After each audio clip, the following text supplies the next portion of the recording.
Ya, Assalamualaikum warahmatullahi wabarakatuh. Kayuners, kita ketemu lagi di channel favorit kita, Jagung Kayun. Oke, jadi Kayuners, bersama kita kali ini ada Bro Rangga.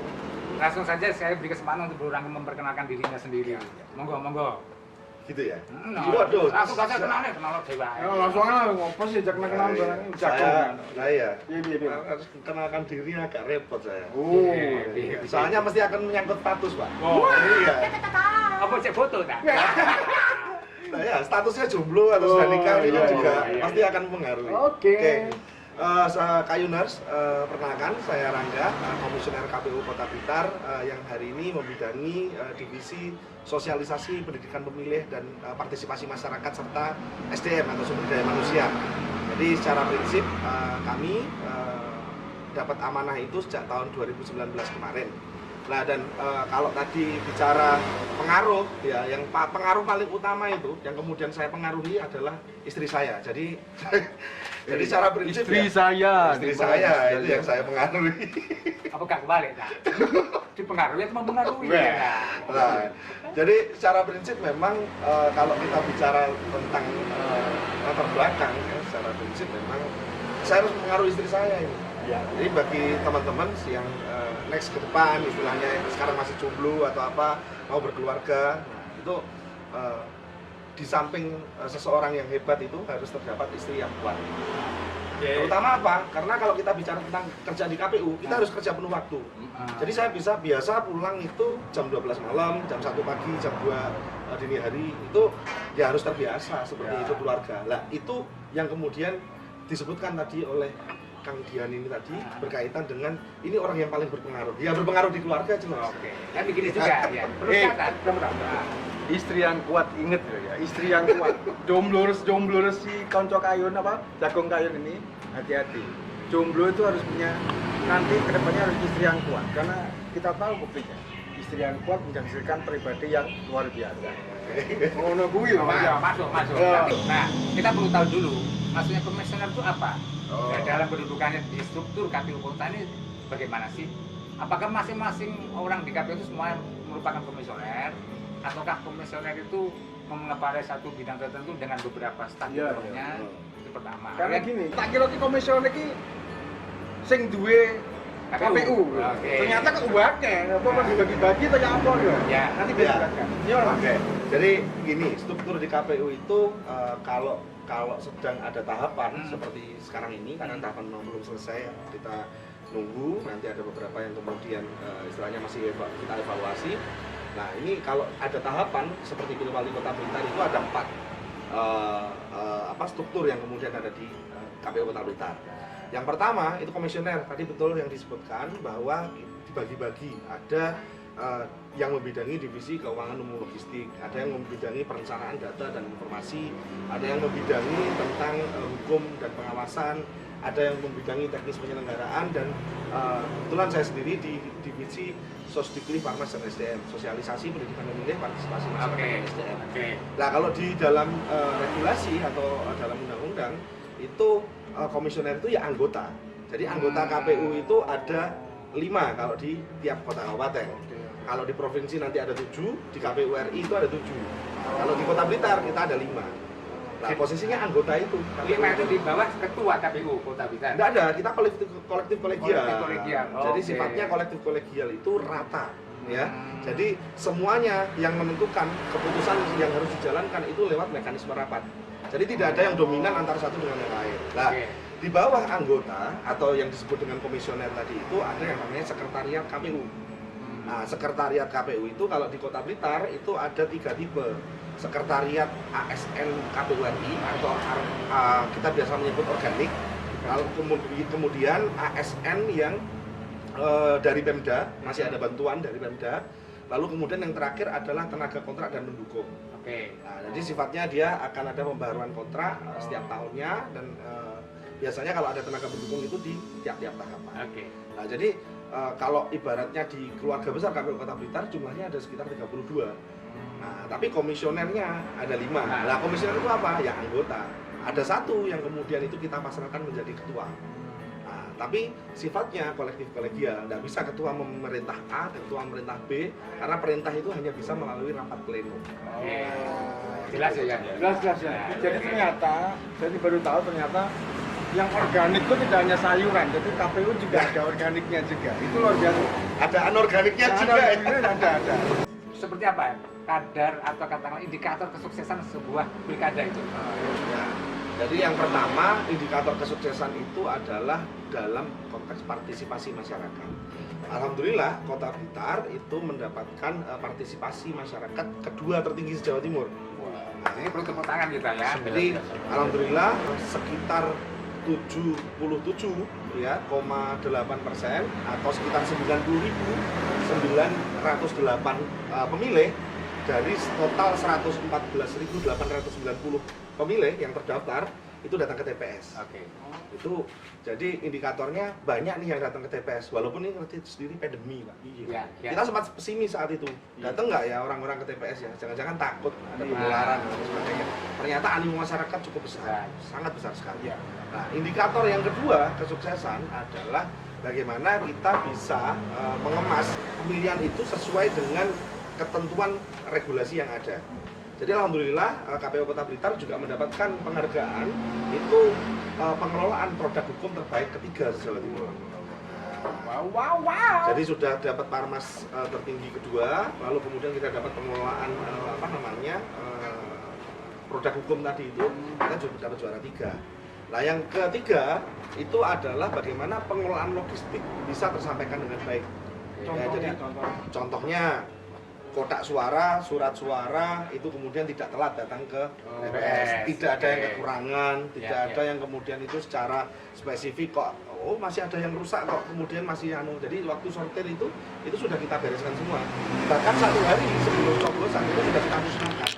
Jadi nggak ada suara rusak itu yang kemudian terdistribusi sampai ke tingkatan TPS. Tapi berulang nggak? Tadi terkait dengan produk hukum, artinya setiap KPU itu punya kewenangan untuk menciptakan peraturan sesuai dengan kondisi daerahnya masing-masing, begitu? Bukan menciptakan, tapi mengadopsi. Jadi tetap pedoman kita adalah PKPU dan bagaimana PKPU itu kemudian bisa kita terapkan untuk membuat SK atau surat keputusan. Ya. Jadi konteksnya tetap induknya adalah PKPU, ya. Karena memang kalau kita ngomong undang-undang ini Kak Yunus ya, terutama buat pengetahuan bersama, KPU ini tidak bisa kemudian diintervensi oleh pemerintah. Karena apa? Karena kita dibentuk oleh Undang-Undang Dasar 1945. Di bawah itu, kalaupun nanti kemudian ada regulasinya itu undang-undang yang dibentuk oleh DPR dan juga melalui pemerintah. Setelah undang-undang terbit, langsung PKPU. Tidak ada peraturan pemerintah, tidak ada peraturan daerah, tidak ada perwali dan lain sebagainya. Jadi kita hanya tunduk kepada PKPU yang kemudian sudah digagas oleh pimpinan kita di Imam Bonjol, Jakarta sana. Dan gini Mas Ri, ini kan Berangga ini juga gitu. Yang paling riskan dalam pemilihan itu kan kebanyakan tuh milenial. Milenial itu paling riskan. Ya. Oke, mungkin orang-orang tua mungkin mereka mempunyai kandidatnya sendiri-sendiri dan itu pasti rata-rata fanatik semua. Tapi milenial ini ya agak lucu juga. Dia itu mempunyai problem yang namanya kemalasan. Kemalasan memilih maksudnya. Nah, saya juga kaget tadi bahwa Kota Blitar ternyata mempunyai prestasi kedua Jawa Timur. Berarti milenialnya kan berarti aktif sekali. Itu bagaimana meyakinkan milenial? Ya. Kayak milik dulu. Tips and trick yang mungkin digunakan oleh Berangga ini apa? Oh, mana lebih Mas? Nah, jadi tadi sudah 2 penghargaan yang sudah kita terima dari KPU Provinsi. Ini ada 1 penghargaan ini yang sangat istimewa dan kami persembahkan untuk seluruh masyarakat Kota Blitar. Jadi KPU Kota Blitar dapat penghargaan program sosialisasi pendidikan pemilih terbaik dan terinovatif se-Jawa Timur. Ini nomor 1 ya. Jadi memang salah satunya kita bisa ngerangkul, indikatornya bisa ngerangkul teman-teman milenial. Jadi satu misalkan bagaimana KPU ini bisa dekat kepada teman-teman pelajar pemilih pemula. Ya. Jadi kita laksanakan ada yang namanya KPU Go to School, KPU Go to Campus dan lain sebagainya. Kita juga ada program pendidikan pemilih namanya Sekolah Demokrasi. Nah, Sekolah Demokrasi. Jadi kita kerjasama dengan Universitas Islam Blitar, ya. Lalu kemudian pengajar-pengajarnya kita sharing. Jadi kalau ngomong konteks ilmu pengetahuannya dari Unisba, dari Fakultas Ilmu Sosial dan Politiknya ya. Lalu kemudian dari teknisnya itu dari KPU Kota Blitar. Oke. Nah, di luar itu ada program-program yang sifatnya adalah entertain. Jadi kita kemarin sempat ada acara ngobrol itu nyoblos itu maha asik. Jadi nyoblos itu maha asik. Iki rada apik ya, nyoblos itu maha asik. Nyoblos loh ya. Nyoblos itu maha asik. Siap, tak ngeteh dulu aja. Oke. Agak calling down ya. Oh iya. Oh iya. Jadi ada satu cerita kenapa kok saya kalau di warung itu selalu pesen kopi dan teh. Iya, iya. Kopi itu memacu adrenalin kita, memacu pola pikir kita untuk kemudian membantu kita bisa menyampaikan sesuatu dengan baik, mengerjakan sesuatu dengan baik. Kopi. Nah, Kopi, jadi kopi, ya. strength-nya tinggi nih ya. Mhm. Nah, ketika harus paneng ya, teh ini untuk meredam, Relaksasi. relaksasi. Oke. Jadi stabil, Pak. Tapi itu satu hal, itu dari sisi Bro Rangga, Iya. sisi kan sisi barista. Iya. Kita pesan dulu langsung. Lah mau awamnya mesti siji. Iya. Kopi drop. Mari ini. Oke, sekarang balik lagi ke masalah yang bagaimana milenials itu menganggap sesuatu menganggap pentingnya pilkada ini dari sisi hasil. Hasil. Jadi apa sih sebenarnya keuntungan pilkada bagi aku kan pasti. Nah, setidaknya itu sudah bisa dibelokkan oleh Bro Rangga dengan bahwa coblos itu maha asik. Coblos maha asik. Itu kan dari sisi program yang sifatnya mungkin temporer. Yang kalau kita tarik ke agak jauh ke depan, kira-kira apa sih Bro Rangga? Maksudnya kalau saya sendiri sekilas melihat bahwa pilkada ini akan menempatkan seorang jadi pemimpin baru, kepala baru yang kurang lebih sama dengan yang sebelumnya. Jadi semono-mono bela. Mungkin Bro Rangga punya sudut pandang yang lain atau mungkin dari sisi Karena kan gini Mas, juga Ya. pemuda itu kan cepat bosan ya. ya Apalagi kalau tidak menyangkut dirinya itu kadang-kadang itu nggak berguna gitu Mas. Ya sama paham lah, sama tahu tadi ya. Kecuali Mas Rio. Oh iya, langsung lain tuh. Langsung itu gondrong rambutnya deh langsung. Lah dewe-dewe iki. Itu kan pasti memiliki jenenge kebosanan Mas. ya Aku tuh milihku apa fungsinya, nanti terus aku dapat apa, terus nanti kok pokoknya kalau saya itu pemuda-pemuda itu aktif di bidang kesenian, kalau aku memilih pemimpin ini nanti aku dapat apa, ya itu kan kadang-kadang itu tidak dulu ya, zamanku dulu, di zaman ada ya Mas, saya masih dulu, berarti awalnya sudah bisa. itu gak ada ngono Mas, tidak ada, akhirnya pemuda itu, teman-teman muda itu memilih karena dipaksa oleh orang tua. Banyak kan seperti itu. Dan sekarang itu kan melihat prestasi yang tadi itu kan ada setitik harapan bahwa ternyata pemuda-pemuda atau milenial itu sudah melek namanya politik. Itu gimana? Jadi secara prinsip kalau kita bicara pemuda memang benar, ini ada sangkut pautnya juga. Karena kita kalau ngomong tentang Indonesia hari ini sedang mendapat yang namanya bonus demografi. Oke.